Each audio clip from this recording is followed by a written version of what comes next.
G'day, welcome to New Game Plus TV, Cringe here, and we're still recording at home because Melbourne's still in stage 4 lockdown, but it doesn't mean we can't bring you great video game TV.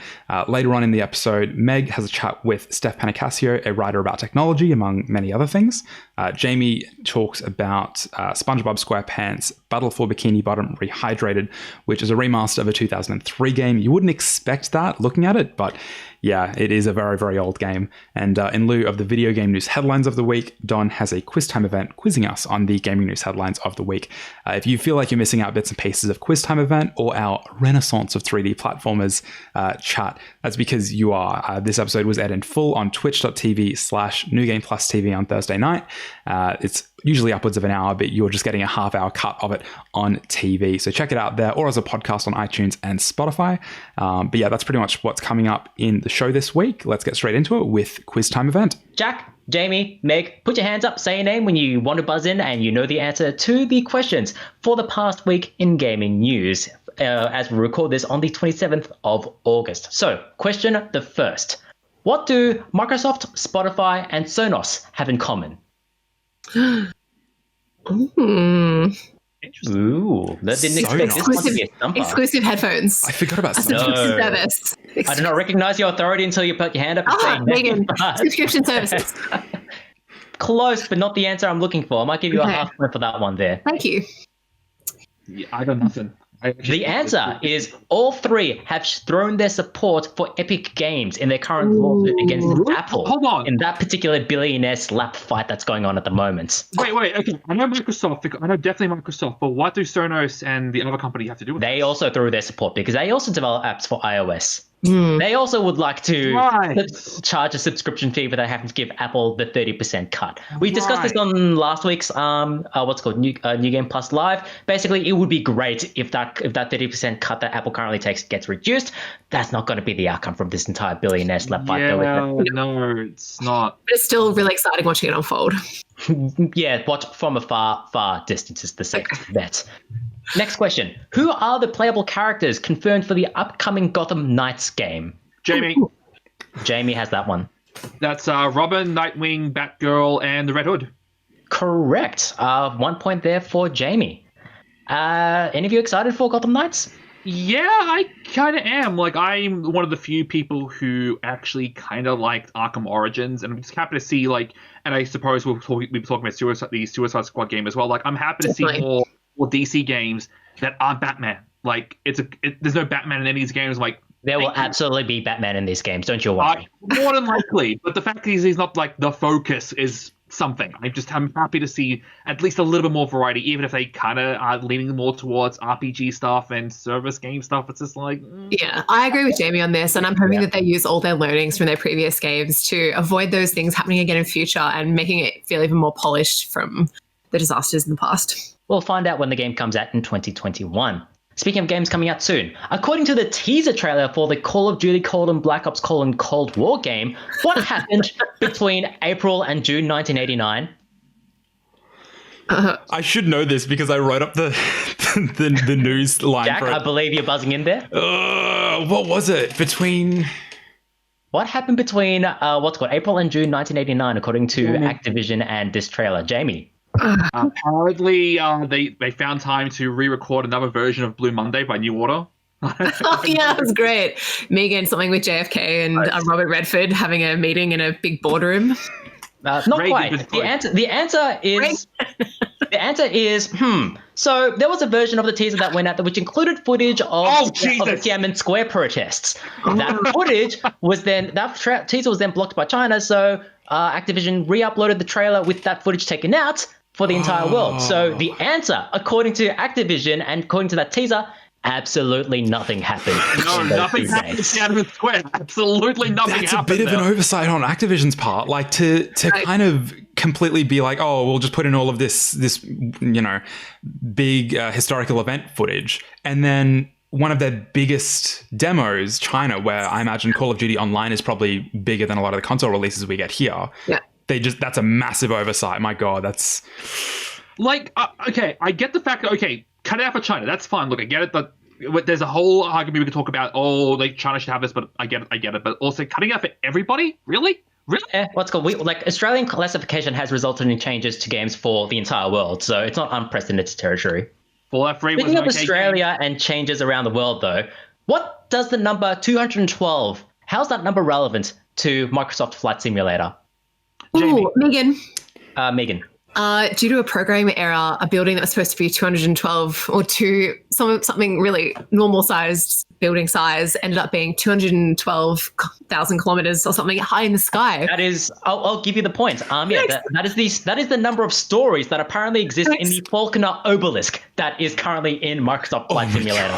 I believe I'm not sure if it's been patched out yet, so if you have a copy of the game, just fly around it and just bask in its unholy glory. I can see it from my house. Exactly. I mean, we all bow down to the obelisk. Anyways, I'm going to give you all a chance to answer this one. The 2020 Summer Games Done Quick Speedrunning Marathon raised over $2.3 million. I want you to try and guess what the average donation was. Jack, I'll start with you. I knew it was 2.3. I was like, he's going to ask the average donation number. I'll give you a clue. It's between $25 and $100. And it's closest without going over? Yes. 3, 48. 2, 48. Jamie? 75. 75. Meg? I know, $25. Absolutely. 5. The answer I'm looking for is $69.28. Oh, so nice. Jack is closest without going over. Congrats, Jack. Yes. That's really cool. $2.3 million, though. What was the charity it got raised for? It was for Doctors Without Borders in America. Cool. Nice. So, worthy cause. The Fazbear Fan Initiative is a fan game funding project for which series? Jamie. Five Nights at Freddy's. Five Nights at Freddy's is correct. The developer for Five Nights at Freddy's is going to use some of the money he's made from Five Nights at Freddy's to help fund some of the fan games that have been developed out there. Apparently, that community is still very, very strong. Apparently. So, at the end of that particular session, Jack is currently on 1 point. Jamie is on 2 points. Megan is not that far behind on 1.5 points. Yes. Thank you, Jack. Thank you, Jamie. Thank you, Megan. Thank you, viewers, for joining me in this particular edition of Quiz Time Event. Jack. Yes, that is a wrap on Quiz Time Event for this episode. Stick with us, though. We've got more video game goodness coming up right after this. Hey guys, it's Megs here. And part of my interview series that I love doing on New Game Plus is meeting awesome people that are doing big things in the Australian video games industry. And my next interview here is with Steph Panecasio. She's actually a journalist and associate editor at CNET, who's done a lot of articles around health, gadgets, lifestyle, and technology. And even though we're all working from home and basically living at work, let's be honest, I wanted to pick her brains about how she got her start in journalism and what she'd recommend to other aspiring video game reviewers and other creative writers out there, and how to push through that really saturated world of video game reviews and journalists. So enjoy. You've covered all types of topics that are really relevant to the gaming space, from technology, health, lifestyle, and gaming, where we actually originally met at a convention many moons ago. It's a small world, I think. How has working from home been, though? I mean, it's a crazy time, and you're always pumping out content, and usually you'd be at the office having like big brain syncs and collaborating with colleagues and stuff over the latest headlines that you needed to push out. Like, how's that transition been at home? Well, the ironic thing is, really, I started the job that I'm in 2 days before lockdown. So I haven't really had a chance to experience what the office was like. I had 2 days of the office, which was great. And it was nice to catch up with everyone. But that was like the first 2 days. So it was a really big learning experience. And I didn't really have my grip on what I was doing, really. So working from home from that perspective was a hell of a challenge, because all of a sudden I was like starting this entirely new job with a new CMS, with a new process, with a new team, both in Australia and in the US and the UK. And I had to do that without actually being able to talk directly to a lot of the people that I needed to talk to. So luckily my team are wonderful. And I did know a lot of them earlier. But Slack has been my best friend throughout this whole thing, because I do not know how I would have learned half the things that I needed to learn if not for that. I have a thing with like just death by Zoom calls at the moment, and Slack is fabulous, but there's a part of me that really craves, there's that ability to turn around being like, oh my God, did you hear that guy? Or what do I do in this moment? I'm freaking out, especially being like 2 days in. You didn't even have time to put a pot plant on your desk. Like that's crazy. And I guess it sounds like you're hitting the ground running a little bit. Well, it was kind of not even a choice. I had to. Yes. But everyone was so supportive. Do you think you've learned any new skills? Like, do you think you've learned, like, obviously resilience is a massive factor at the moment, but what kind of things are you learning that you didn't know before doing that? I think I underestimated my time management skills, because I've always sort of laughed it off like, oh, I'm a bit of a gremlin. I don't know what I'm doing half the time. Yeah.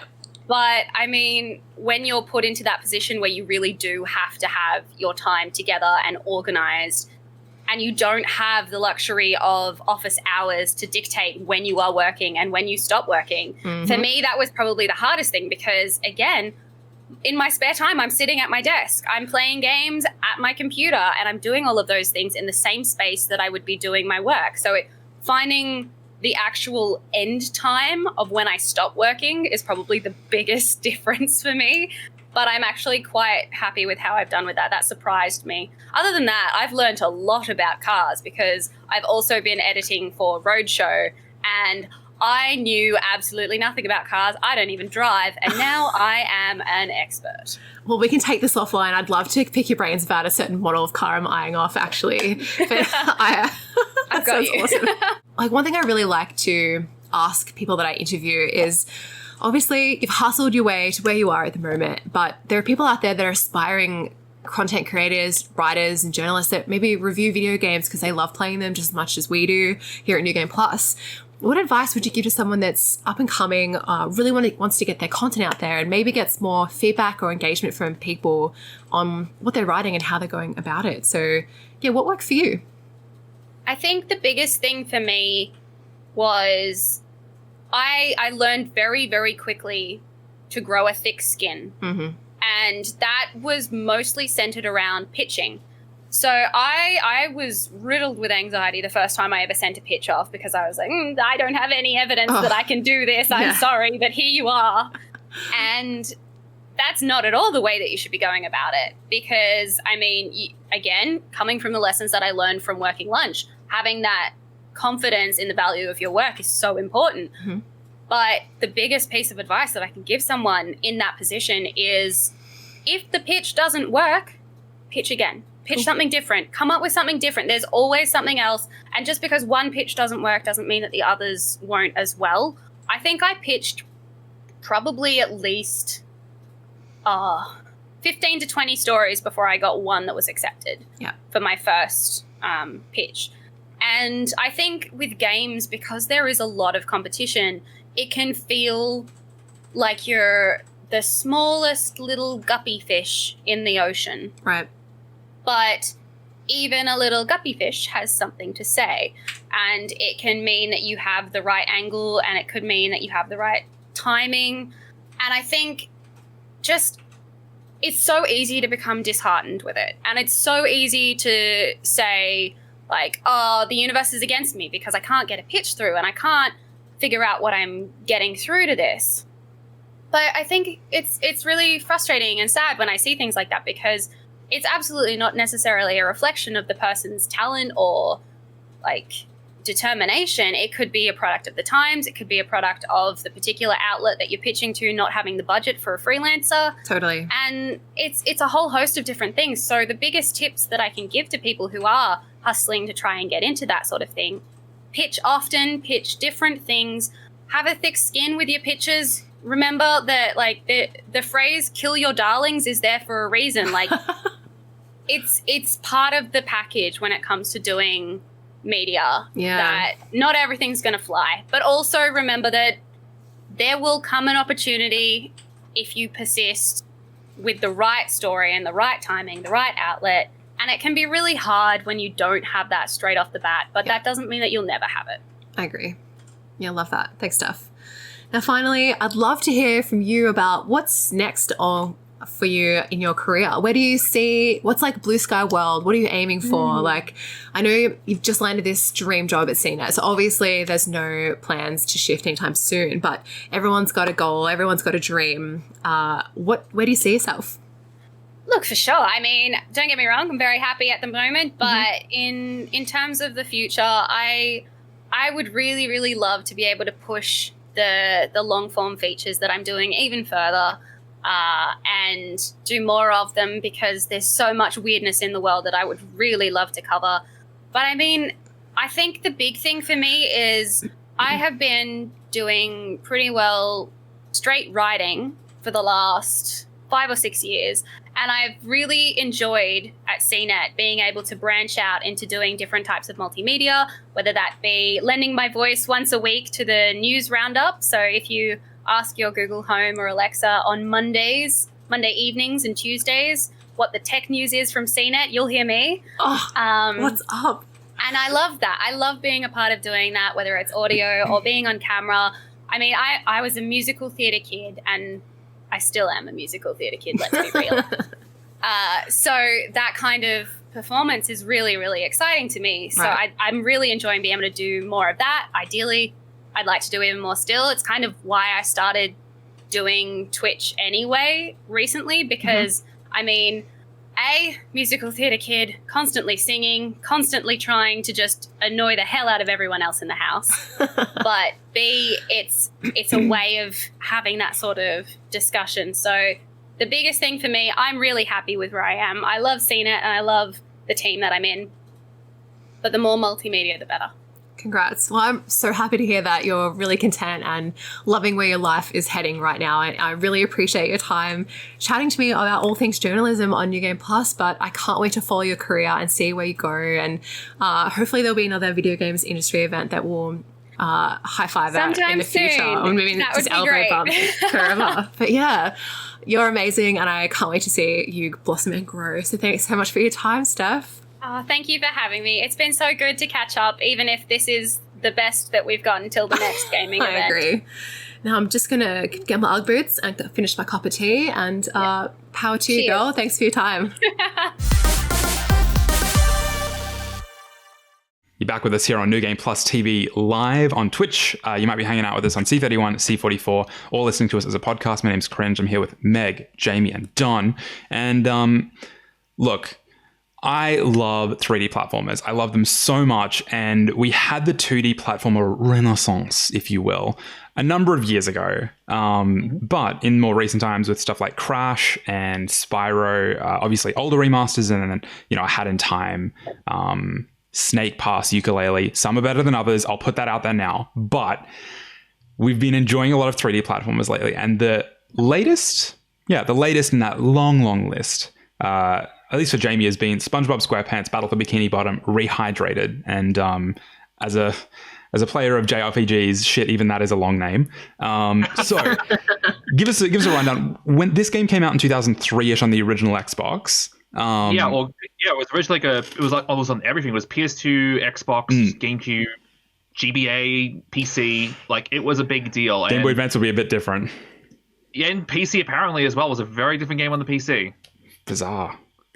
Yeah, there's a long story about that. That's a long thing. But yeah, no, this is my first time actually going for it proper, because I never played this game back in the day. I was not playing a lot of video games, and when I was 15, well, I would have been 15 years old at that point. Jesus Christ. But no, I wasn't really playing. This is my first time playing. I'm like, this is actually really surprised, because you hear a lot of people talk about this game because it's like this, like, it's kind of the one SpongeBob game everyone seems to have this really fond memory of. And not just because, hey, lots of kids now who are posting all these SpongeBob memes, because that's the hot thing you do on the internet these days, is post SpongeBob shit. And just, it's like, no, this is actually still holds up. This is still a good platformer. Like moving around the world feels really fun. The level design is really decent. Like, the voice acting as well was really good. Like, there's a lot to like about this game, and not to mention the fact that this is a mostly full-blown remake. Like, they ported this game to Unreal Engine 4, and it really looks nice. Like, they did the work to kind of make it way more colorful. There's some really, really good character models. Like, holy shit, they're amazing. But it also seems like some of the... I remember I spoke with Millie, who I used to do Zed Games with, about it a few weeks ago, and she was a big fan of the original game on the original Xbox she played it on, the massive box that you could probably kill a man with. With the Duke? With the Duke controller? With the thick boy controller, my God. Boy. But she was kind of frustrated by some of the inconsistencies in like the effects that you would expect to be there from the original game. But now I think let's start with the visuals and the graphics, because you mentioned it was ported to Unreal Engine 4. I actually didn't know that, but if you look at the game, it looks like a game that has been, developed for this day and age, which can't be said for a lot of remasters that we see, where it's just like, we're going to render at a high resolution, we're going to upscale a bunch of the textures, which is something I'm getting with Crystal Chronicles. But this, when you watch it side by side, the animation absolutely stands out to me as well. The character models and the animations you mentioned, Jamie, shit, they look hot. Like, I'm looking, like, I'm not even expecting, like, a SpongeBob game to really look that great, but, like, I'm looking at some of the animation work, particularly, like, when they get SpongeBob kind of talking, it's like, wow, this actually looks really good. Yeah. Like, I know it's a really strong visual style to begin with, but no, they do the work to actually animate the character, and, like, it looks really nice. I remember when they took this game to conventions late last year and did, like, booths and stuff, and had, like, SpongeBob, massive giant blow up SpongeBob statues. So, like, take photos next to it and stuff like that, and it looked like it did look really beautiful. So did it live up to the hype of what you were seeing in yeah, no, like I'll be honest, I didn't really look at a lot of kind of the pre-release stuff. Like, I just had to take a look because, hey, I like old platformers. So no, it actually really surprised me with how nice it looks and how well most of the sound is. Like, they got most of the voice actors to kind of, I don't know if it's all the same audio from the old game or whatever, but still sounds really good, except for a couple of characters who are not voiced by the original actors, and you can tell because it does not sound like them at all. Have they redone